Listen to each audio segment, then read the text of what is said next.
میں اپنے طریقے سے سب سنبھال لوں گا، آپ بس اپنا خیال رکھا کریں۔ وہ بات ہی بدل گیا تھا، میں اس عمر میں کیا کروں، کیا خیال رکھوں، اب تو ایک ہی خواہش ہے، اس گھر میں بھی کچھ چھوٹے موٹے قدموں کی آوازیں سننے کو ملے، مجھے تو سناٹے کاٹنے کو دوڑتے ہیں۔ اس کے خوشگوار موڈ کو دیکھتے ہوئے آج پھر اس کی شادی کا ذکر نکال کر لے آئی تھی۔ بی بی جی، آپ سے کتنی دفعہ کہا ہے ابھی میری شادی کے بارے میں مت سوچیں، میں ایسے ہی خوش ہوں، جب مجھے لگے گا کہ مجھے شادی کر لینی چاہیے تب میں ایک منٹ بھی نہیں لگاؤں گا۔ ابھی تو میں چلتا ہوں، شام میں بات ہوگی، اللہ حافظ۔ وہ ہمیشہ کی طرح اپنی بات مکمل کر کے ان کی سنے بغیر ہی حویلی سے نکل گیا تھا۔ مرجان بیگم کی نظروں نے دور تک اپنے خوبصورت بیٹے کا تعاقب کیا تھا۔ شادی کے 8 سال بعد، ہزاروں منتوں مرادوں کے بعد ملنے والا ذلیب ارغمان نے ان کی زندگی میں اولاد کی کمی کو پورا کر دیا تھا۔ اسے حسن و وجاہت کے ساتھ جلال بھی اپنے پرکھوں سے وراثت میں ملا تھا۔ علاقے میں اس کا ایک رعب دبدبہ تھا۔ جب وہ سفید پگڑی پہنے جرگے کا فیصلہ کرتا تو سامعین کو سانپ سونگھ جاتا تھا۔ اپنے اصولوں سے ایک انچ بھی نہیں ہٹتا تھا۔ اسے کام چوروں سے سخت نفرت تھی۔ نرمی پر آتا تو سب کو نواز دیتا اور جلال میں آتا تو سب ہی اس کی لپٹ میں آ جاتے تھے۔ اس نے بہت کم عمری میں ہی اپنے گاؤں کو بہت بہتر طریقے سے سنبھال لیا تھا، مگر لڑکیوں کے معاملے میں اس کے اصول بہت سخت تھے۔ بی بی جان اس کی اسی عادت سے تنگ تھی، اس لیے تو وہ چاہتی تھی کہ وہ شادی کر لے، شاید اس کی بیوی سے سدھار سکے، مگر اسے تو صنف نازک سے حد درجہ بیزاری تھی۔ لڑکیوں کی طرف تو وہ آنکھ اٹھا کر بھی نہیں دیکھتا تھا۔ اکثر لڑکیاں اس کے عتاب کا شکار رہتی تھی۔ خاندان کی لڑکیاں تو اس کے سامنے ہی نہیں آتی تھیں، مگر محبت بھی تو انہی کا شکار کرتی ہے جو اس کے وجود سے منکر ہوتے ہیں۔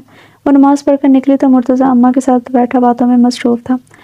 دل زوروں سے دھڑکا تھا، کیا انہیں خالہ نے بھیجا ہے ہمیں لے جانے کے لیے؟ چلو اچھا ہی ہے۔ اگلے ہی پل اس نے خود کو نارمل کر لیا تھا، دوپٹہ شانوں پر برابر کرتے ہوئے قدم اس کی جانب بڑھا دیے تھے۔ السلام علیکم، دھیمی آواز پر اس نے سر اٹھا کے اسے دیکھا تھا۔ کیسی ہو؟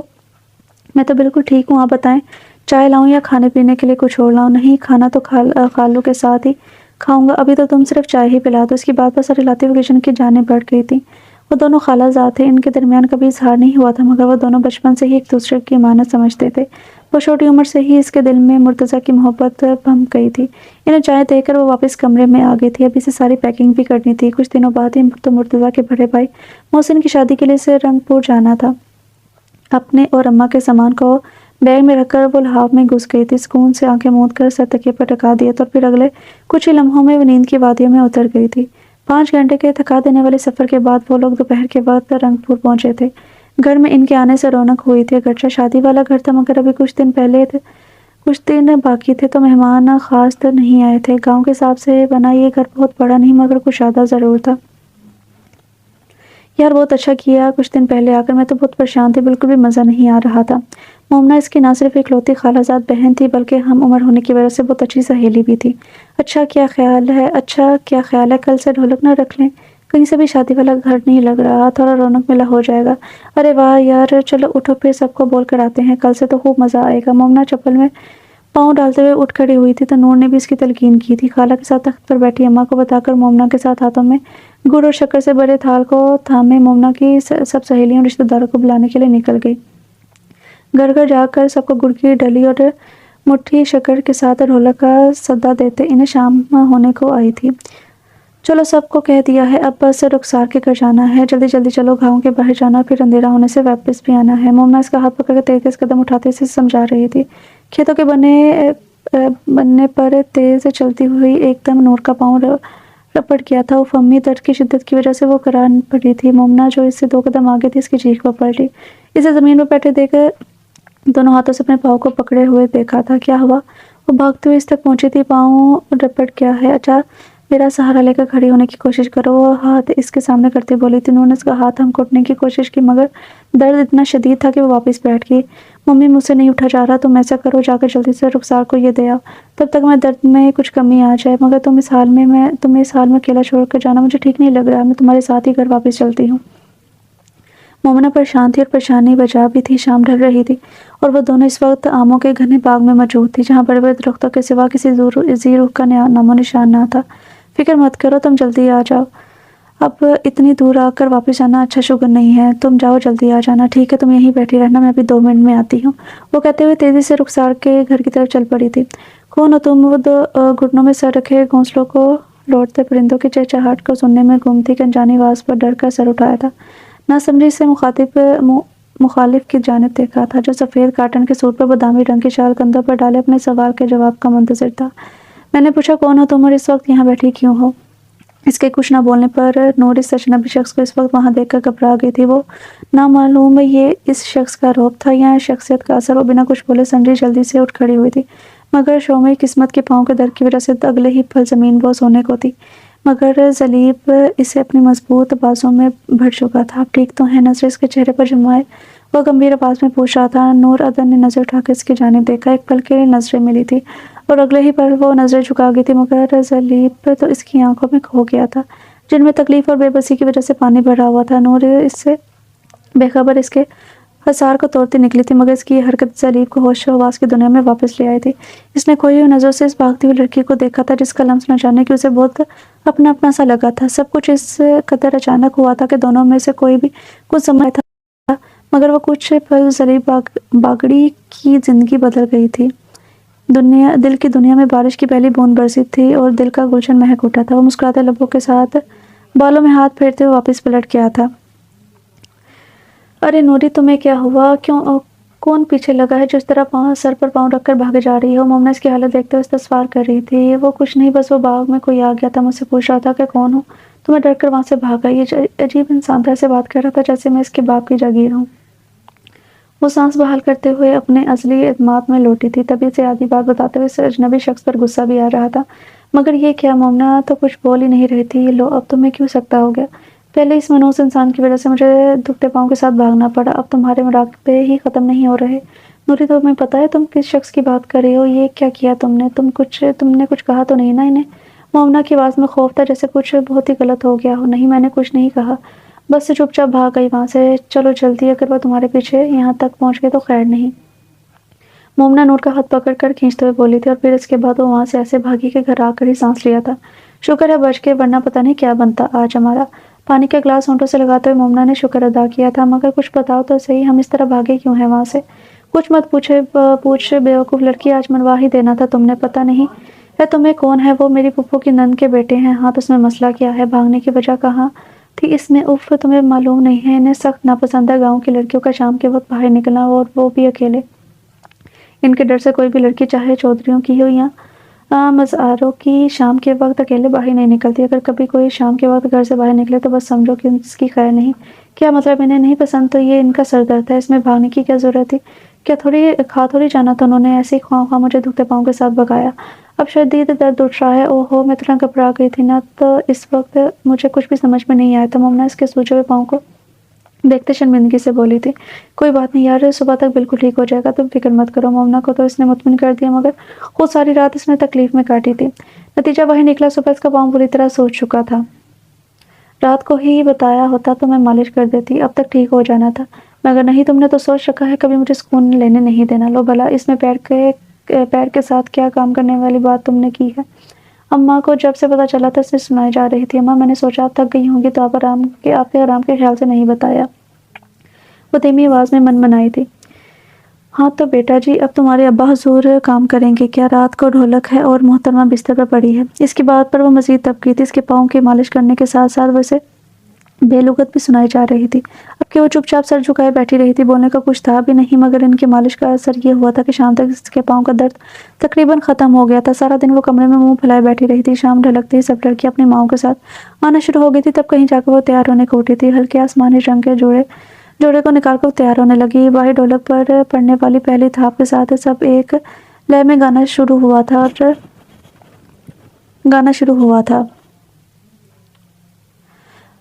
وہ تیار ہونے کے ساتھ ساتھ وہ ہولے ہولے باہر سے آتی آوازوں کے ساتھ گنگنا رہی تھی۔ جب مرتضیٰ کمرے میں داخل ہوا تھا، آئینے میں اپنے پیچھے مرتضیٰ کا عکس دیکھ کر وہ سٹپٹا گئی تھی۔ جلدی سے دوپٹہ ٹھیک کرتے ہوئے پلٹی۔ کچھ چاہیے تھا آپ کو؟ ہاں چاہیے تو تھا، کچھ اور تھا، مگر جو مل گیا وہ انمول ہے۔ مگر مجھے نہیں پتا آپ کیا بول رہے ہیں، مجھے راستہ دیجیے۔ وہ دروازے کی سمت بڑھی تھی، مگر مرتضیٰ اس کے راستے میں حائل بازو سے اسے باہر نکلنے سے روک دیا تھا۔ مرتضیٰ، مجھے راستہ دے، کوئی آ جائے گا۔ نور، 1 منٹ، بس یہی رکنا، صرف 1 منٹ، میں بس آتا ہوں۔ اسے کچھ بھی سمجھنے یا بولنے کا موقع دیے بغیر وہ جلدی سے واپس پلٹ گیا تھا۔ وہ ہکا بکا وہیں کھڑی رہ گئی تھی، پتہ نہیں کہاں گئے ہیں۔ اب جنجلاتے ہوئے اس کے باہر کی طرف قدم بڑھانے ہی لگی تھی جب وہ پھولے ہوئے سانس کے ساتھ واپس آیا تھا۔ یہ لو میرے ہاتھ پر باندھو۔ کالے رنگ کی ڈوری کی مانند گندے ہوئے وہ 2 باریک دھاگے تھے۔ یہ کیا ہے؟ ہاتھ آگے کرو، یہ ہے کیا آخر؟ اف، کتنے سوال کرتی ہوئی دلاؤ اس سے پہلے کہ وہ کچھ بولتی وہ اس کی کلائی پکڑ کر دھاگا باندھ چکا تھا۔ لو اب میرے بازو پر بھی باندھو۔ اس کے بازو پر باندھنے کے بعد مرتضی اپنی کلائی آگے کرتے ہوئے بولا تھا، مگر کیوں؟ پہلے باندھو تو صحیح، اب تمہیں جلدی نہیں ہے کیا جانے کی؟ اب کے بار سوال یہ پوچھنے پر وہ جھنجھلا کر بولا تھا۔ وہ دھاگا پکڑ کر اس کی مضبوط کلائی پر باندھ رہی تھی جب وہ بولا، ویسے تو ہم نے ایک دوسرے کو کچھ دینا نہیں چاہیے تھا، مگر میں نے سوچا کہ کوئی نشانی ہو جائے۔ آج تمہیں دیکھ کر مجھے لگا کوئی بھی تمہیں مجھ سے دور کرنے سے پہلے تمہیں اپنا نام کر لوں، تمہیں بتا دوں کہ تم میری ہو۔ تمہیں پتہ ہے نور، میں یہ کبھی نہیں کھولوں گا۔ یہ مجھے ہمیشہ تمہاری یاد دلائے گا، احساس دلائے گا کہ میں تمہاری امانت ہوں اور مجھے اس امانت میں خیانت نہیں کرنی۔ اور جس پل یہ میرے وجود سے جدا ہوا نا، اس پل سے اگلے پل مرتضیٰ چودھری سانس نہیں لے پائے گا۔ اس کی بات پر نور نے بے ساختہ دھاگے سے نظر ہٹا کے دیکھا تھا اور اس کے دیکھتے ہوئے اپنی بات مکمل کر کے نکل گیا تھا، مگر اس کے الفاظ میں جو موجود مفہوم نور عدن کو ساکت کر گیا تھا، نہیں ایسا نہیں کبھی ہوگا، وہ وقت کبھی نہیں آئے گا۔ کتنی دیر رونے کے بعد وہ گالوں پر بہتے آنسوں کو اپنی ہتھیلی کی پشت سے رگڑتے ہوئے خود سے بولی تھی۔ رونے کی وجہ سے آنکھیں سوج چکی تھی۔ شدید سردی میں ٹھنڈے پانی سے منہ دھونے کے بعد اس کی حالت کافی بہتر ہوئی تھی۔ دوبارہ میک اپ کر کے اس نے آئینے میں اپنا جائزہ لیا تھا۔ آنکھیں ابھی بھی سرخ تھیں اور سر جھٹکتے ہوئے باہر نکل گئی۔ ابھی اسے ان سب سوالوں کے جواب بھی دینے تھے۔ حد ہے کام چوری کی، تمہیں باہو کی حفاظت کی رکھا ہے یا سونے کے لیے؟ اس کی دھڑ پر سویا ہوا ملازم ہڑبڑا کر اٹھ بیٹھا تھا۔ وہ چودھری صاحب خاموش، ایک لفظ بھی مت نکالنا منہ سے ورنہ زبان کھینچ لوں گا۔ نوری بھاگ، وہ ابھی ملازم پہ برسنے ہی لگا تھا کہ نسوانی آواز پر چونکا اس نے سم دیکھا تھا۔ سامنے کا منظر اس کے لیے باعث حیرت تھا۔ لہراتا ہوا ریشمی آنچل تیزی سے املی کے پیڑ کے پیچھے ہوا تھا۔ ذلیل غصے سے بھاگ کر اس تک پہنچا تھا۔ ارادہ ان لڑکیوں کی اچھی خاصی خبر لینے کا تھا، مگر سامنے موجود لڑکی کو دیکھ کر اس کا سارا غصہ اڑن چو ہو گیا تھا۔ کہاں تھی تم اتنے دن سے؟ وہ سختی سے کندھے سے تھام کر اسے بولا تھا۔ نور نے ہڑبڑا کر آنکھیں کھولی تھی۔ اسے احساس تو تھا پکڑے جانے پر سخت سننی پڑے گی، مگر کوئی اسے ہاتھ لگائے گا یہ اس کے وہم و گمان میں بھی نہیں تھا۔ بولتی کیوں نہیں ہو؟ کہاں تھی تم؟ میں کب سے انتظار کر رہا تھا تمہارا۔ ذلیل کے لہجے میں بےتابی کے ساتھ غصہ بھی ساختہ تھا۔ نور کو لگ رہا تھا وہ کسی اندھے کی آگ میں جل رہی ہے۔ سامنے موجود شخص کی ایک بھی بات اس کی سمجھ میں نہیں آ رہی تھی، اوپر سے اس کا رویہ۔ چھوڑے مجھے، ہیں کون آپ؟ مانا کہ میری سہیلیاں مجھے چھوڑ کر بھاگ گئی ہیں، ہم سے غلطی ہوئی ہے، لیکن اس کا کہیں سے بھی مطلب نہیں ہے کہ آپ مجھے اس طرح سے پکڑے۔ وہ غصے سے اس کے ہاتھ کو جھٹکتے ہوئے بولی تھی۔ اس کے اس طرح ہاتھ جھٹکنے پر ذلیل کا غصہ اود آیا تھا۔ اس گاؤں کی تو نہیں ہو سکتی، ورنہ میرا ہاتھ جھٹکنے کی غلطی نہیں کرتی۔ ہاں اس گاؤں کی ہوں بھی نہیں، اگر ہوتی بھی نہ تب بھی کسی نامحرم کے چھونے پر ایسا ہی کرتی۔ بلکہ آپ تو شکر ادا کریں آپ کی اس حرکت پر میں نے آپ کو تھپڑ نہیں مار دیا۔ بس بہت برداشت کرے تمہاری بکواس، اب ایک لفظ بھی مزید برداشت نہیں کروں گا۔ وہ انگلی اٹھا کر درشنگی سے دھاڑا تھا۔ اس قدر تسلیل وہ بھی کسی لڑکی کے ہاتھوں کہاں برداشت ہو سکتی تھی اسے؟ حالانکہ اس کی بات کچھ غلط بھی تو نہیں تھی۔ میں نے کچھ غلط نہیں کہا جناب، آپ کی غلط حرکت کو غلط ہی بولا ہے، اور وہ لڑکیاں اور ہوتی ہوں گی جو آپ جیسے وڈیروں کے ہاتھوں سے لٹ کر بھی چپ رہتی ہیں۔ میں ان میں سے نہیں ہوں، چلی جاؤ یہاں سے، اس سے پہلے کہ میرا ہاتھ اٹھ جائے۔ وہ بولا تو اس کے لہجے میں نرمی کا عنصر موجود نہیں تھا۔ اس کی دھاڑ پر ایک دفعہ تو نور کا پورا وجود کام گیا تھا، نمی گالوں پر تیرنے لگی۔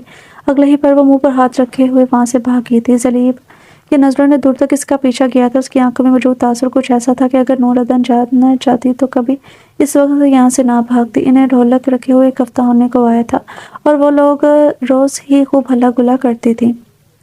دن سارا گھر اور شادی کے کاموں میں گزر جاتا تھا۔ شام میں ڈھولک لے کر بیٹھی تو رات کو تھک ہار کے بستر میں گھس جاتی تھی۔ کل سے مہمان آنا شروع ہو چکے تھے۔ اس دن باغ والے واقعے کے بعد وہ دونوں گھر سے نہیں نکلی تھی، مگر آج ہی مومنہ کی کزن کے ساتھ اس نے مل کر املی چرانے کا پروگرام بنایا تھا۔ حالانکہ مومنہ نے منع بھی کیا تھا، مگر وہ لوگ نہیں مانی تھی۔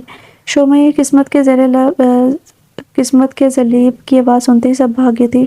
سومی آپا نے آواز تو اس سے بھی لگائی تھی اور بری قسمت کے نور وقت پر نہ بھاگ پائی۔ اس کا ٹکراؤ ذلیب سے ہو گیا تھا۔ اس وقت وہ وہاں سے بھاگ گئی تھی، مگر اب وہ لیٹتے ہی سارا واقعہ دوبارہ دماغ کے پردے پر تازہ ہوا تھا۔ اف نوری، اتنی ہمت کہاں سے آ گئی تجھ میں؟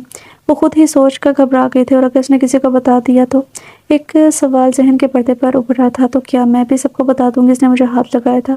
اگر وہ مکر گیا تو پھر سوال ابھرا تھا، تو کیا نور تم کیا وجہ بتاؤ گی سب کو؟ اس نے خود سے ہی پوچھا تھا۔ کیا ہے دفعہ دور، جب وقت آئے گا تو تب دیکھی جائے گی۔ جب کوئی سمجھ نہیں آیا تو اس پر 2 حرف بیچتی ہوئی لحاف میں منہ چھپا گئی تھی، اور نیند کی وادیوں میں اترنے میں اسے کچھ وقت ہی لگا تھا۔ نیند بھی کیا چیز ہے؟ غافل کر دیتی ہے انسان کو دنیا کے جمیلوں سے، آنے والے دنوں میں ملنے والے غموں سے، بھوک پیاس اور خوشی سے۔ اسی لیے نیند کو آدھی موت کہا جاتا ہے، اور موت کے بعد تو سکون ہے۔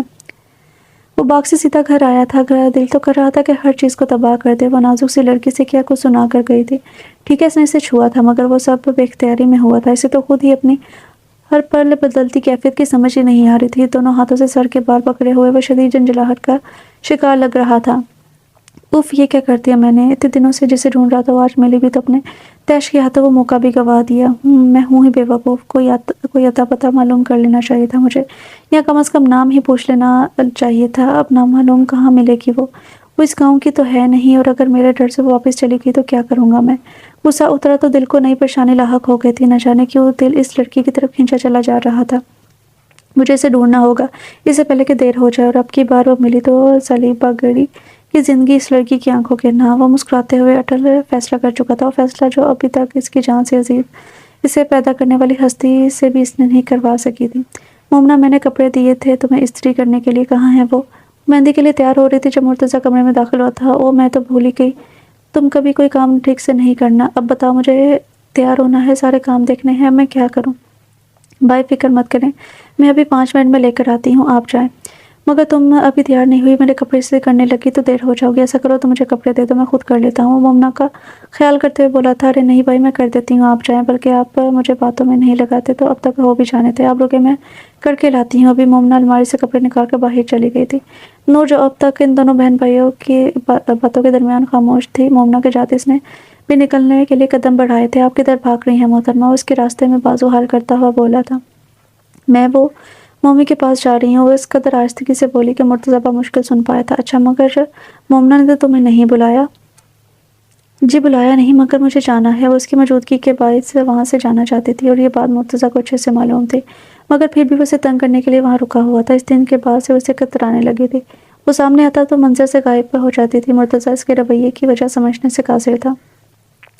کتنے دن وہ اس سے بات کرنا چاہتا تھا مگر وہ ہاتھ ہی نہیں آ رہی تھی، مگر آج اتنے دن بعد آخرکار اسے تنہائی میں بات کرنے کا موقع مل ہی گیا تھا۔ کتنی ہی دیر وہ ایسے ہی اس کا سجا سورا روپ آنکھوں میں اتارتا رہا تھا۔ کچے پیلے رنگ کے جوڑے میں اس کا پریشان اور گھبرایا ہوا سراپا بار بار اس کی توجہ کھینچ رہا تھا، مگر خاموشی دونوں کے درمیان حائل تھی۔ کچھ بولو گی نہیں تم؟ وہ یوں ہی بات کرنے کی خاطر بولا تھا۔ کیا بولوں؟ بولنے کو کچھ ہے ہی نہیں۔ آپ مجھے راستہ دیجیے، میں دیکھتی ہوں مومی کہاں ہے۔ نہیں تم رکو، میں خود دیکھ لیتا ہوں، ویسے بہت اچھی لگ رہی ہو، وہ گمبھیر لہجے میں بولا تھا۔ نور کی پہلے سے جھکی ہوئی نگاہوں پر مزید بوجھ آن ٹھہرا تھا۔ مرتضیٰ نے کتنی ہی دیر اس کے بولنے کا انتظار کیا تھا، پھر چند قدم آگے بڑھ کر درمیان میں موجود فاصلے کو کم کرتے ہوئے اس کے دونوں ہاتھوں کو اپنے ہاتھوں میں لیا تھا۔ جب بولا تو جذبات سے بوجھل آواز میں نمی کا تاثر تھا۔ نور، زندگی تمہارے تصور سے دلکش اور حسین ہے، میں چاہے تمہیں دیکھوں یا نہ دیکھوں، مگر تمہاری آواز ہی میرے لیے سکون کا باعث بنتی ہے۔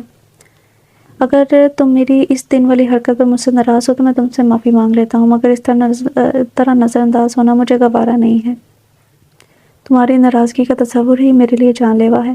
میں ناراض نہیں ہوں آپ سے مرتضیٰ، بس شادی کی تیاری میں مصروف تھی تو خود کا ہوش بھی نہیں تھا مجھے، اور آپ نے تو ایسا کچھ بھی نہیں کہا یا کیا آپ مجھ سے معافی مانگنی پڑے؟ ارے بھائی، آپ یہاں ابھی تک ہیں، میں آپ کو آپ کے کمرے میں ڈھونڈ رہی ہوں۔ وہ ابھی بول ہی رہی تھی کہ مومنہ کمرے میں آ گئی تھی۔ نور نے ایک دم ہڑبڑا کر مرتضیٰ کے ہاتھ سے اپنا ہاتھ کھینچا تھا۔ اس کی سرکب پر مرتضیٰ کے لبوں پر بے ساختہ مسکراہٹ بکھر گئی تھی۔ میں بس جا ہی رہا تھا، نور نے روک لیا، اسے کچھ بات کرنی تھی۔ نور نے اس کے سفید جھوٹ پر بے یقینی سے سر اٹھا کر دیکھا تھا، جب اپنی بات مکمل کر رہا تھا اور مسکرا رہا تھا۔ اچھا، میں نے آپ کے کپڑے استری کر کے آپ کے کمرے میں رکھ دیے ہیں، اور کچھ چاہیے تو بتا دیں، اور نوری تمہیں خالہ بلا رہی ہیں۔ مومنہ نے پہلے مرتضیٰ پھر نور کو مخاطب کیا تھا۔ اچھا، میں دیکھتی ہوں۔ وہ جو پہلے ہی ہجل سی بھاگنے پر پرتول رہی تھی، بہانہ ملنے کے بعد 1 منٹ سے کمرے سے نکل گئی تھی۔ اس کے جاتے مرتضیٰ بھی اپنے کمرے میں آ گیا تھا۔ بات ادھوری رہ گئی تھی، مگر دل کو کچھ سکون ہوا تھا۔ وہ خفا نہیں ہے، ایک جاندار مسکان ابھی اس کے لبوں کا احاطہ کیے ہوئے تھی۔ وہ کپڑے لے کر واش روم میں گھس گیا تھا، اسے بھی جلدی جلدی تیار ہونا تھا۔ جی اماں، آپ نے بلایا؟ ہاں بیٹا، اپنی خالہ سے ملو، آپا پہچانا اسے، یہ نوری ہے۔ وہ باہر آئی تو اماں نے اسے اپنے ساتھ بیٹھی باوقار خاتون سے متعارف کروایا تھا۔ ماشاءاللہ ماشاءاللہ، کتنی بڑی ہو گئی ہے، اور اللہ نظر نہیں لگائے رش کے سونی ہے میری تھی۔ ادھر آؤ، میرے پاس بیٹھو۔ بی بی جان، آپ کو کتنا وقت لگے گا؟ وہ اسے اپنے ساتھ بیٹھائے باتیں کر رہی تھی جب زلیب وہاں آیا تھا۔ جانے پہچانی آواز پر نور نے سر اٹھا کر اسے دیکھا، اور تب ہی زلیب کی نظر بھی بی بی جان کے ساتھ بیٹھے وجود پر پڑی تھی۔ ایک پل کو تو اسے یقین ہی نہیں آیا تھا، آج ہی تو اس نے اپنے خاص ملازم کو اس کی تلاش پر لگایا تھا، مگر اسے چونکہ کوئی نام پتہ معلوم نہیں تھا تو وہ کوئی خاص امید نہیں تھی، اور اب وہ بالکل اس کے سامنے موجود تھی۔ ابھی تو آئی ہوں، کچھ پل اپنی دھی رانی سے باتیں تو کر لینے دو اماں، مجھے آپ سے بات کرنی ہے۔ وہ ان کی بات کو نظر انداز کرتے ہوئے بولا تھا۔ بی بی جان نے تعجب سے اپنے بیٹے کو دیکھا اور پھر کچھ بولے بنا وہ کھڑی ہوئی تھیں۔ بولا، وہ کون سی ضروری بات ہے جو اس وقت تم نے مجھے نہیں بتائی؟ تو دنیا کے تباہ ہونے کا اندیشہ ہے بی بی جان، میں شادی کرنا چاہتا ہوں اس لڑکی سے جو آپ کے پہلو میں موجود ہے۔ کیا آپ اس کے والدین سے اس کا ہاتھ میرے لیے مانگیں گی؟ وہ نظریں اس کے ہاتھوں پر جمائے ہوئے بولا تھا۔ مرجان بیگم نے پہلے تو ناسمجھی سے اس کی جانب دیکھا، پھر انہیں ساری بات سمجھ میں آ گئی تھی اور ایک پل لگا تھا ان کو۔ ماں صدقے جائے، میرے بیٹے کو بھی کوئی لڑکی پسند آئی ہے؟ تمہیں نہیں اندازہ مجھے یہ نام بھی اس طرح کا ہے، میں اندلی بھی پڑھ رہی ہوں۔ تمہیں نہیں اندازہ زلیب کہ آج تمہاری اس بات نے تمہاری بوڑھی ماں کو کس قدر خوشی دی ہے۔ مجھے بھی نوری بہت پیاری بچی لگی ہے، تم دونوں بہت خوش رہو گے۔ میں کرتی ہوں بات نجمہ سے، تم دیکھنا اب میں تمہاری شادی کس دھوم دھام سے کرتی ہوں۔ اچھا تم جاؤ گھر، میں نازو بچے کے ساتھ آ جاؤں گی۔ اماں سے جانے کا بول کر واپس اندر چلی گئی تھی، مگر زلیب کا دل اس گھر سے جانے کو بالکل بھی راضی نہ تھا۔ ایک عجیب سا سکون تھا، ایک احساس تھا، اس نے جس لڑکی کو سارے گاؤں میں تلاش کیا تھا اس کے ساتھ والے گھر میں ہی موجود تھی، اور وہ کتنا بے خبر تھا۔ ارے زلیب بھائی کچھ چاہیے آپ کو؟ اس کو راستے میں کھڑا دیکھ کر وہاں سے گزرتا مرتضیٰ پوچھے بغیر نہ رہ سکا۔ وہ پانی چاہیے تھا۔ اس کے سوال پر ایک لمحے کو گڑبڑا گیا تھا، مگر اگلے ہی پل وہ اپنے اصلی اعتماد میں لوٹ آیا تھا۔ اچھا آپ نور؟ وہ کچھ بول ہی رہا تھا جب پاس سے گزرتی ہوئی نور کو دیکھ چکا تھا۔ نور اس کھڑوس انسان کے سامنے رکنا نہیں چاہتی تھی، مگر مرتضیٰ کے پکارنے پر رک گئی تھی۔ جی نور، تم زلیب بھائی کو پانی پلا، تو مجھے اگر ابا نہ بلواتے تو میں خود لے آتا۔ وہ اسے کہنے کے ساتھ اس کے چہرے کے بگڑے تاثرات دیکھ کر وضاحت کر رہا تھا۔ جی میں بھجواتی ہوں۔ اور آپ وضاحت کیوں کر رہے ہیں؟ میں نے آپ کے کام سے تو کبھی بھی انکار نہیں کیا، بے شک انکار نہیں کیا، مگر مجھے اندازہ ہے ابھی مجھے ایسا کوئی حق حاصل نہیں ہے کہ تمہیں کوئی کام کہہ سکوں۔ خادم تو بس التجا ہی کر سکتا ہے۔ اس کی بات اور انداز پر نور کا ابھرنے والا کہکا بے ساختہ تھا۔ جہاں مرتضیٰ اس کی حسیست سرشار ہوا تھا، وہیں زلیب کو نور کا ہنسنا آگ میں دھکیل گیا تھا۔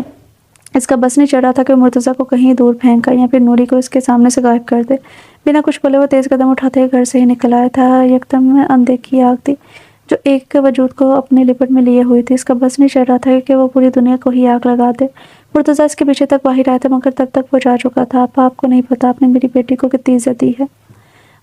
مجھے بھلا اور کیا چاہیے؟ میری نوری کو زلیب پتر سے اچھا لڑکا مل ہی نہیں سکتا۔ میری نوری کے تو بھاگ ہی کھل گئے ہیں۔ سے نورا آپ کے زلیب کی امانت ہے، آپا جب دل چاہے آپ لے جائیں۔ وہ آنکھوں میں آئی نمی صاف کرتے ہوئے بولی تھی۔ بس تو پھر ٹھیک ہے نجمہ، سے نوری میرے زلیب کی ہوئی، ذرا یہ شادی کے ہنگامے مان پڑ جائے تو باقاعدہ رسم کرنے آؤں گی تمہارے گھر، جیسے آپ مناسب سمجھے آپا۔ مجھے آپ کی کسی بات پر کوئی اعتراض نہیں ہے۔ وہ بولی تو لہجے میں خلوص اور محبت کا عنصر نمایاں تھا۔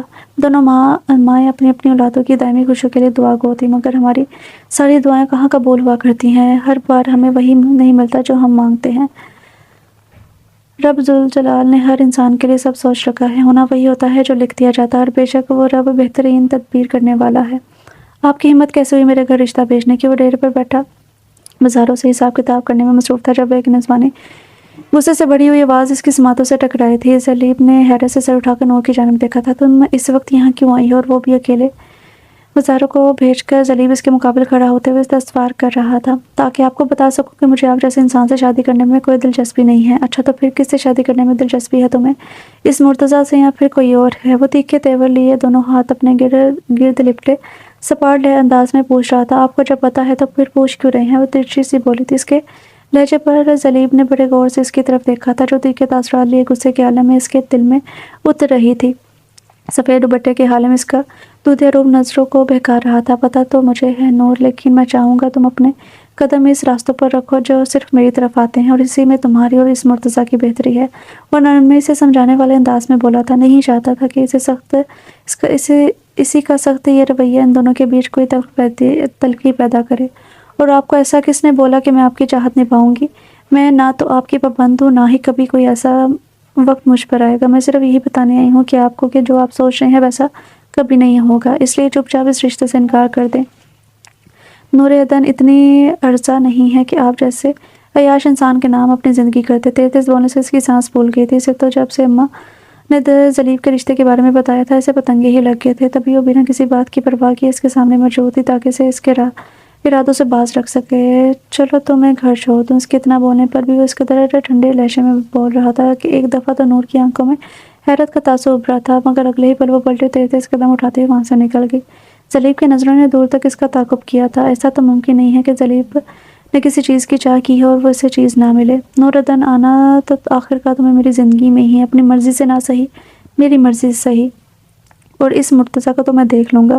وہ پرسکون انداز میں دل میں ہی نور سے مخاطب ہوا تھا۔ اسے فیصلہ کرنے میں کچھ پل لگے اور اب اس کے قدم گھر کی طرف سے اسے جلد اپنی سوچ کو عملی جامہ پہنانا تھا۔ مگر زلیب آخر اتنی جلدی کیا ہے؟ کچھ دن صبر کرو، ہم دھوم دھام سے سب کریں گے۔ بی بی جان آپ سے بات کو سمجھ نہیں رہی، مجھے ابھی اور اسی وقت نور ادن سے نکاح کرنا ہے، یہی تو پوچھ رہی ہوں کہ ہتھیلی پر سسو جمانے کی کیا ضرورت ہے؟ 2 دن صبر کر لو، میں کچھ انتظام کر لوں، آخر اکلوتی بہو ہے میری، خالی ہاتھ تھوڑی نہ لینے کے لیے جاؤں کہ اپنی بہو کو۔ وہ اسے نرمی سے سمجھا رہی تھی۔ ٹھیک ہے بی بی جان، پھر رہنے دیں آپ، مجھے کبھی بھی شادی نہیں کرنی، وہ غصے سے بولا تھا۔ جانتا تھا بی بی جان ایسے ہی مانے گی۔ بی بی جان نے ایک نظر اپنی بے بسی سے اپنے لاڈلے ثبوت کو دیکھا تھا۔ اچھا ٹھیک ہے، جاؤ شہر جا کر نکاح کا جوڑا لے آؤ، اب اس طرح تو بالکل نہیں جاؤ گی نا؟ اوکے۔ او بی بی جان آپ کتنی اچھی ہیں، آپ نے مجھے میری زندگی کی بہت بڑی خوشخبری دی ہے، وہ ان کے ہاتھ چومتے ہوئے نرمی سے بولا تھا۔ اچھا بس کرو یہ ڈرامے، اب جاؤ جلدی سے، دیر مت کرو، جب سوچ ہی لیا ہے تو جلدی اس کام کو خیر کو انجام تک پہنچا لینا چاہیے، جاؤ شاباش۔ وہ اس سے خفا ضرور تھی مگر اب جو بھی تھا وہ اس کی خاطر راضی ہو گئی تھی۔ وہ بھی سب سمجھ رہا تھا مگر ابھی یہی کافی تھا۔ وہ اس وقت اس کے نکاح پر راضی ہو گئی تھی۔ اسے شہر جانے اور واپس آنے میں 3 گھنٹے لگے تھے۔ وہ نہ صرف نکاح کا جوڑا لایا تھا بلکہ ساتھ میں اور بہت ساری چیزیں لایا تھا۔ تب تک بی بی جان اپنے خاندانی زیورات نکلوا کر تیار ہو گئی تھی۔ جو بھی ہے وہ بیٹے کی خوشی میں خوش تھی۔ زلیب کے تیار ہوتے ہی وہ لوگ نور کے گھر کے لیے آ گئے تھے۔ اتنے سامان کے ساتھ دیکھا نشمہ بیگم پریشان ہو گئی تھی۔ لیکن آپا اس وقت تو میں نے کوئی تیاری بھی نہیں کی، مجھے تھوڑا وقت تو دے، اور میں اپنے گھر بھی نہیں ہوں، ایسے کیسے بہن کے گھر میں ہی بیٹی کا نکاح کر دوں؟ فکر مت کرو نشمہ، نور میری بیٹی بن کر ہی رہے گی۔ تم نے کہا تھا نور میری امانت ہے، تو اب کیا تمہیں اپنی بات یاد نہیں؟ آپا یاد ہے، ٹھیک ہے جیسے آپ مناسب سمجھے، مگر رخصتی ابھی نہیں کروں گی۔ میری ایک ہی بیٹی ہے، میں سارے ارمان پورے کرنا چاہتی ہوں، بالکل مجھے کوئی اعتراض نہیں ہے اس بات پر۔ نور کے بھی تو سپنے ہوں گے، میں کبھی اس کے ساتھ ناانصافی نہیں کروں گی۔ نور کو جب پتہ چلا تو اس کے ہاتھ سے وقت نکل چکا تھا۔ مولوی صاحب کے آنے سے پہلے مومنہ کمرے میں آئی تو لال رنگ کا دوپٹہ اس کے سر پر اڑایا تھا۔ کیا کر رہی ہو؟ یہ مجھے کیوں اڑا رہی ہو تم؟ زلیب اور مرجان بیگم کے آنے پر اسے کسی انہونے کے ہونے کا احساس ضرور ہوا تھا۔ اس کی چھٹی حس نے خطرے کی گھنٹی بجائی تھی، مگر اب اس نے ہمت کر کے مومنہ سے پوچھ ہی لیا تھا، تمہارا زلیب کے ساتھ نکاح ہے نوری؟ میری بچی، میں جانتی ہوں تم یہ سب اس طرح نہیں چاہتی تھی، مگر تم اپنی ماں پر بھروسہ رکھو، میں جو کر رہی ہوں وہ سوچ سمجھ کے کر رہی ہوں۔ مومنہ کی بجائے اندر داخل ہوتے اماں نے جواب دیا تھا۔ نور کو لگا کسی نے اس کے جسم سے جان نکال لی ہو۔ اس نے ناسمجھی سے ماں کی طرف دیکھا تھا۔ لب کچھ بولنے کے لیے واہ ہوئے تھے، مگر ماں نے ہاتھ بڑھا کر دوپٹے کا گھونگھٹ نکال دیا۔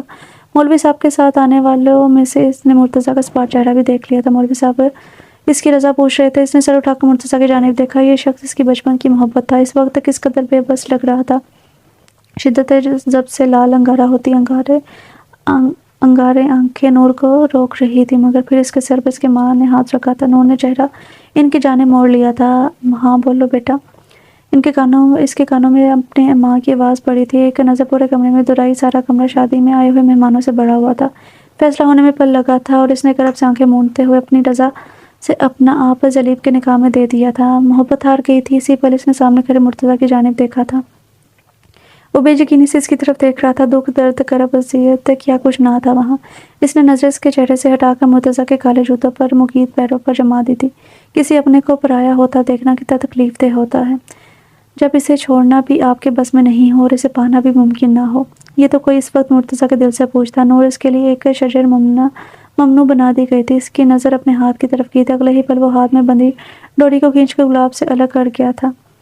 نور نے کالی ڈوری کو مرتضیٰ کے قدموں میں گرتے دیکھا تھا۔ نظریں بے ساختہ مرتضیٰ کی طرف اٹھی تھی اور واپس پلٹنا بھول گئی تھی۔ وہ اپنے دونوں ہاتھ کو دل کے مقام پر رکھے ہوئے تھا۔ چہرہ تکلیف اور شدت سے ضبط لٹھے کی مانند سفید ہو رہا تھا۔ اگلے ہی پل اس سیاہ ڈوری کے ساتھ اس مضبوط اور خوبصورت مرد کا بے جان وجود پڑا تھا۔ اب اسے کے مرنے کی عمر تو نہ تھی، ابھی تو اسے خوشیاں دیکھنی تھی، اپنی ذمہ داریاں نبھانی تھی، مگر موت کا فرشتہ کہاں کسی کی عمر دیکھتا ہے، وہ تو بس وقت اور جگہ دیکھتا ہے، اور جب وقت ہوتا ہے پھر ایک پل بھی مزید مہلت نہیں دی جاتی۔ مرتضیٰ اپنے کول کا پکا نکلا تھا، اس سے جدا ہو کر مزید سانس ہی نہیں لے سکا تھا۔ شادی والا گھر ماتم میں بدل گیا تھا۔ خواہش کرنا غلط نہیں ہوتا، خواب دیکھنے سے بھی کوئی مجرم نہیں ہوتا، کسی کے کرب کی چاہ کرنا بھی گناہ نہیں ہے۔ یہ تو اشرف المخلوقات کی فطرت ہے کہ جو چیز اس کے دل کو بھا جاتی ہے وہ اس کی طلب کرنے لگ جاتا ہے، اس کے کرب کے لیے ہمکنے لگتا ہے، لیکن اکثر اپنی اس چاہ کو پورا کرنے کے لیے صحیح اور غلط کا فرق بھول جاتا ہے، اور یہی کچھ سلیم نے کیا تھا۔ وہ بھول گیا تھا کہ محبت کرنے والوں کی عرش تک اللہ تک جاتی ہے۔ اس سے بھی گناہ زرد ہوا تھا، وہ دو محبت کرنے والوں کے بیچ جدائی ڈالنے کا مرتکب بنا تھا۔ وہ یہ بازی جیت کر بھی ہار گیا تھا، اس بات کا اندازہ سے نور کی حالت دیکھ کر ہی ہو گیا تھا۔ مگر مرتضیٰ کی موت پر نور ادن کی دیوانگی سلیب کو اذیت میں ڈال گئی تھی۔ کچھ پل تو وہ بھی خود حیران ہوا تھا، مرتضیٰ محبت میں اتنا آگے نکل گیا تھا، اسے سلیب تو خود سے بھی آنکھیں ملانے کے قابل نہیں رہا تھا، یہ ساز اسے تکلیف میں مبتلا کیے ہوئے تھا۔ آج مرتضیٰ کو مرے ہوئے 1 مہینہ گزر چکا تھا۔ وہ کھڑکی میں کھڑا بیتے دنوں کے بارے میں سوچ رہا تھا جب بی بی جان اس کے کمرے میں داخل ہوئی تھی۔ مرتضیٰ کی جوان موت کا دکھ انہیں بھی بہت زیادہ تھا، مگر رب کی رضا کے آگے کوئی کیا کر سکتا ہے سلیب؟ انہوں نے ہولے سے پکارا تھا، ان کے پکارنے پر وہ سوچ کی دنیا سے باہر نکلا تھا۔ جی بی بی جان، کچھ کام تھا آپ کو؟ مجھے بلوا لیا ہوتا۔ کوئی بات نہیں، میں خود آ گئی تو کیا ہوا؟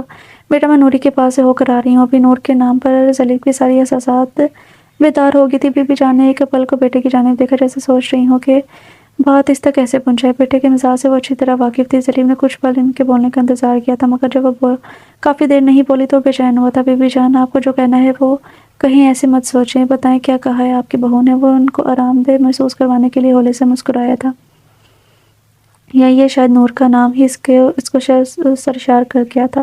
بیٹا وہ نور کی حالت کا تو تمہیں معلوم ہے، بیچاری نے دل بھر ہی لگا لیا ہے، صدمہ ہی لے لیا ہے۔ میں چاہ رہی تھی اب جب نکاح ہو ہی گیا ہے تو رخصتی بھی کروا ہی لینی چاہیے، مجھ سے اب اس بچے کی حالت دیکھی نہیں جاتی۔ اپنی بات مکمل کر کے اس کے جواب کے منتظر تھی۔ بی بی جان، آپ کو اگر مناسب لگتا ہے تو نور کے گھر والوں کو بھی تو مجھے کوئی اعتراض نہیں ہے، آپ تو سادگی سے رخصتی کروا لیجیے گا۔ چلو ٹھیک ہے، تم فکر مت کرو، میں سادگی کا خیال کروں گی۔ اللہ تم لوگوں کی جوڑی سلامت رکھے، سدا خوش رہو۔ وہ بہت خوش ہوئی تھی اس بات پر، جیسے بھی تھا ان کی تو درینہ خواہش پوری ہو گئی تھی۔ بی بی جان، میں ذرا باہر جا رہا ہوں، آپ کھانا کھا لیجیے گا۔ وہ چابیاں اٹھاتا ہوا ان کو بتا کر باہر چلا گیا تھا۔ بی بی جان نے اداس نظروں سے لاڈلے بیٹے کو جاتے ہوئے دیکھا تھا۔ وہ جانتی تھی کہ سلیب اداس ہے، یہ سب اس طرح تو بالکل نہیں ہونا چاہیے تھا، مگر نور کی حالت دیکھ کر وہ یہ فیصلہ کر رہی تھی۔ سلیب کے حوالے سے انہیں نوری بہت عزیز ہو گئی تھی، آخر ان کے عزیز جان بیٹے کی خوشی تھی، کیوں نہ لاڈلی ہوتی۔ کاش مرتضیٰ اتنی کم زندگی نہ لکھوا کر لایا ہوتا تو وہ سلیب کے سارے ارمان پورے کرتی۔ ارمان تو ان کے اپنے بھی ادھورے رہ گئے تھے، کیا کچھ سوچ کر رکھا تھا بہو کے لیے، مگر اب وہ چاہ کر بھی کچھ نہیں کر سکتی تھی۔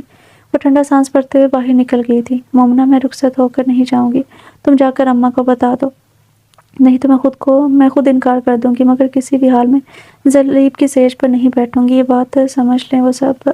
اور اگر کسی نے میرے ساتھ زبردستی کرنے کی کوشش کی تو میں بھی مرتضیٰ کے پاس چلی جاؤں گی۔ کاش کہ میں نے تھوڑی ہمت کی ہوتی، میں نے ہاتھ تو بڑھایا ہوتا۔ مجھے یقین ہے مرتضیٰ سب سنبھال لیتا، مگر میں نے مار دیا اس کو، میری کم ہمتی نے مارا ہے اس کو، میں بے وفائی کی ہے اس کے ساتھ، وہ وعدہ توڑا ہے میں نے، اس نے مجھے پابند کیا اپنا، یہ دیکھو اس نے اپنے ہاتھ سے باندھا تھا، مگر میں۔ وہ مسلسل ہچکیوں کے ساتھ روتے ہوئے بول رہی تھی۔ جب سے اسے معلوم ہوا تھا رخصتی کی بات، اس نے خود کو اس اندھے کی آگ میں لپٹتا ہوا محسوس کیا تھا۔ مومنہ نے درہم بھری نظروں سے اسے دیکھا تھا۔ جوان بھائی کی اچانک موت اس کے سارے گھرانے کا شیرازہ بکھیر گئی تھی۔ نور نے کچھ دن پہلے اسے سب بتا دیا تھا، اور کتنے پل وہ ساکت رہی تھی۔ سلیب اتنا گر سکتا ہے، اس نے تو کبھی ایسا سوچا بھی نہ تھا۔ کبھی درد ہے تو کبھی دوا ہے، کبھی دوا ہے تو کبھی شفا ہے۔ لوگ ظلم کرتے ہیں اس طرح جیسے میرا کوئی خدا نہیں۔ اتنا ظلم ہوا تھا اس کے بھائی پر کچھ دن پہلے تو اس نے ان دونوں کو ساتھ مسکراتے ہوئے ان کی دائمی خوشیوں کی دعا کی تھی۔ نور کو ہمیشہ اس نے اپنی بھابھی کے روپ میں دیکھا تھا، وہ تو خود حیران رہ گئی تھی مرجان بیگم اور سلیب کے اس طرح آنے پر، لیکن اب اسے ان کی جلدی کی وجہ جیسے سمجھ آ گئی تھی۔ زندگی میں کچھ پل ایسے بھی آ جاتے ہیں جو ہمارے لیے ناقابل برداشت ہوتے ہیں، ہم ٹوٹ جاتے ہیں، ہمارے وجود کا شیرازہ بکھر جاتا ہے، ہم سے ہماری خوشیاں چھین لی جاتی ہیں، ہم چاہ کر بھی صبر نہیں کر پاتے۔ مومنہ کے گھر بھی ایسا ہی وقت تھا، ان پر بھی ظلم کیا گیا تھا، مگر وہ ان لوگوں میں سے نہیں تھی جو ظلم پر صبر کر لے۔ نوری، تم نے کبھی چنڈی دیکھی ہے؟ وہ آنسو بھری آنکھیں صاف کرتے ہوئے اس کے پاس بیٹھتے ہوئے بولی تھی۔ کیا مطلب؟ نوری نے سمجھی سے اس کی طرف دیکھا تھا۔ مومنہ کی بات اس کے سر کے اوپر سے گزر گئی تھی۔ مطلب کبھی چنڈی کے راستے میں انگلی رکھ کر کچھ دیکھا ہے کہ وہ کیا کرتی ہے؟ ہاں، وہ راستہ بدل لیتی ہے، مگر اس وقت کیا کیا ذکر چونٹی کا؟ نور ابھی بھی اس سے کچھ سمجھ نہیں پا رہی تھی۔ نور، میں نے چونٹی کے راستے میں انگلی رکھ کر سیکھا ہے کہ اگر کوئی آپ کے راستے میں رکاوٹ کھڑی کر دے تو اسے ہٹانے کی کوشش میں اپنی طاقت صرف نہیں کرنی چاہیے، بلکہ راستہ بدل کر ایک دفعہ پھر منزل کی جانب قدم بڑھانے چاہیے۔ اس لیے کبھی ایک راستہ بند ملے تو رکنا نہیں چاہیے۔ راستے بنانے والی ذات تو آسمان میں ہے، بسا اوقات وہ ہمیں مرحوم کر دیتا ہے تاکہ ہمیں نواز سکے۔ اس سے بہتر سے ہمارا معاملہ بھی اس رب کے سپرد ہے، لیکن تم ذلیل کے ساتھ رخصتی سے انکار کر کے حمایت نہیں کرو۔ تمہیں موقع ملا ہے ظالم انسان سے اس کی ناانصافی کا بدلہ لینے کا۔ اس نے تمہاری چاہت میں میری بھائی کی خوشیاں لوٹ لی ہیں، تم اس سے اس کی چاہت سے دور کر دو۔ کیا مطلب؟ میں کیسے؟ تم ایسے کہ بظاہر سب کے سامنے یہ کام شادی شدہ زندگی ہوگی، مگر ذلیل کے لیے یہ اس کے جرم کی سزا ہوگی۔ تم اس کی آنکھوں کے سامنے تو موجود ہوگی، مگر وہ تمہیں پانے کے لیے تڑپے گا۔ تب اسے احساس ہوگا محبت میں زبردستی نہیں ہوتی، اور میں ذلیل کو تڑپتے ہوئے دیکھنا چاہتی ہوں۔ وہ بولی تو آواز میں آنسو کی آمیزش گھلی ہوئی تھی۔ نور سب سمجھ گئی تھی، ان دونوں کا دکھ ایک جیسا تھا۔ وہ ایک دوسرے کے گلے لگی ایک ہی شخص کو یاد کر کے آنسو بہا رہی تھی۔ جب دل دکھتا ہے تو ہمیں صبر کا دامن تھامنے کا حکم ہے۔ ایک غلطی ذلیل سے سرزد ہوئی تھی اور رب ایک غلطی نور کرنے جا رہی تھی۔ رب ذوالجلال کا ہر فیصلہ بہترین ہوتا ہے، مگر یہ ہم انسان ہیں جو اس کی حکمت کو نہیں سمجھتے، صبر کا دامن نہیں تھامتے اور ہمیشہ شکوہ کرتے ہیں۔ وہ باہر آئی تو اماں خالہ کے ساتھ مختلف رنگوں کے جوڑے پلائے بیٹھی ہوئی تھی۔ نوری ایک بے پرواہ نظر ان پر ڈال کر آگے بڑھ گئی تھی۔ یہ تو کوئی اس کے دل سے پوچھتا جو اس کے اپنے فیصلے پر ٹکڑے ٹکڑے ہوئے جا رہا تھا۔ ہاں تو کر دی تھی اس نے، لیکن آنے والے لمحات کا خوف اس کی جان نکال رہا تھا۔ نوری ادھر آؤ، یہ دیکھو تمہاری ساس نے یہ جوڑے بیچے ہیں۔ دیکھو کتنے پیارے ہیں نا اماں، یہ سب نہیں پہننا مجھے۔ آپ خالہ کو بول دے میرے لیے سفید رنگ کا سادہ سا جوڑا لائیں۔ ہائے ہائے کیسی باتیں کر رہی ہو، دماغ تو ٹھکانے ہے نا تمہارا؟ حد ہوتی ہے بچپنے کی بھی۔ وہ اس کی بات پر اسے سنا رہی تھی اور وہ چپ چاپ سر چکائے کھڑی ہوئی تھی۔ آپا کیا سوچیں گی؟ یہ تربیت کی ہے میں نے تمہاری، اپنے دماغ کو درست کر لو، اور خبردار جو شادی کی چیزوں کے بارے میں کچھ بھی بولا تو بہت ذوق منا لیا تم نے، اور اب اور برداشت نہیں کروں گی میں۔ یہ بات اچھے سے اپنے دماغ میں بٹھا لو۔ اپنی بات مکمل کر کے وہ رکی نہیں تھی، چیزیں سمیٹتے ہوئے خفگی سے اندر چلی گئی تھی، مگر وہ اسے بہت کچھ سمجھا گئی تھی۔ نہ جانے کتنی دیر وہ وہاں کھڑی رہی تھی اور پھر ایک دم آنکھیں صاف کرتے ہوئے گھر سے ہی باہر نکل گئی تھی۔ چودھری صاحب، چھوٹی چودھرائن صاحبہ آ رہی ہیں۔ رشید جو ذلیل کا خاص ملازم تھا بھاگتے ہوئے آیا تھا اور اب ہم تو اس کے کانوں کے پاس ہو کر بولا تھا، کون چھوٹی چودھرانی؟ بات اس کی سمجھ میں نہیں آئی تھی، مگر اگلے ہی پلے سے نوری کا خیال آیا تھا۔ کیا تمہارے کہنے کا مطلب نوری اس وقت ڈیرے پر آ رہی ہے؟ جی صاحب، وہ بہت آہستہ آواز میں بولا تھا۔ مگر کیوں؟ یہ تو مجھے نہیں معلوم چودھری صاحب، میں نے تو بس انہیں گامے کے ڈیرے سے اس طرف آتے ہوئے دیکھا تو آپ کو بتانے آ گیا۔ چودھری صاحب انہیں بھیج دوں؟ وہ وہاں موجود لوگوں کی طرف اشارہ کرتے ہوئے ذلیل سے پوچھ رہا تھا۔ ہاں ٹھیک ہے، تم انہیں فارغ کرو، میں دیکھتا ہوں۔ اسے بول کر وہاں سے اٹھ گیا تھا۔ جنوری کی شام تھی، غروب آفتاب کا وقت تھا، ہر طرف خاموشی کا راج تھا۔ سردی کی وجہ سے گاؤں کے لوگ جلد ہی کاش کر کے گھروں میں بند ہو جایا کرتے تھے۔ اس حال میں نوری کی آمد کی خبر سے تشویش میں مبتلا کر رہی تھی۔ خدا خیر کرے، اس وقت نوری کو کیا ضرورت ہو سکتی ہے گھر سے باہر نکلنے کی؟ دل مختلف سوچوں کی میں گرا ہوا تھا۔ ابھی کچھ قدم ہی چلا تھا کہ نوری سامنے سے آتی ہوئی دکھائی دی تھی۔ ذلیل کے قدموں کی رفتار تیز ہو گئی تھی اور اگلے ہی پل وہ نوری کے سر پر موجود تھا۔ نوری نے سر اٹھا کر سامنے والے کو دیکھا تھا اور ذلیل کو دیکھ کر اسے مرتضیٰ کے آخری لمحات یاد آ گئے تھے۔ اس نے سختی سے آنکھیں میچی تھی، تکلیف تھی کہ کم ہونے کا نام ہی نہیں لے رہی تھی۔ آنکھیں گرم سیال سے بھر گئی تھی، دل شدت سے پھوٹ پھوٹ کر رونے کو چاہ رہا تھا، مگر ابھی نہ تو وہ ذلیل کے سامنے رونا چاہتی تھی، نہ ہی اسے مار سکتی تھی۔ ذلیل نے بے بسی سے اس متاع جان کے دودھیا چہرے پر بکھرے کرب کو دیکھا تھا۔ نوری سب ٹھیک ہے کیا؟ نور نے آنکھیں کھول کے اسے گھورا تھا۔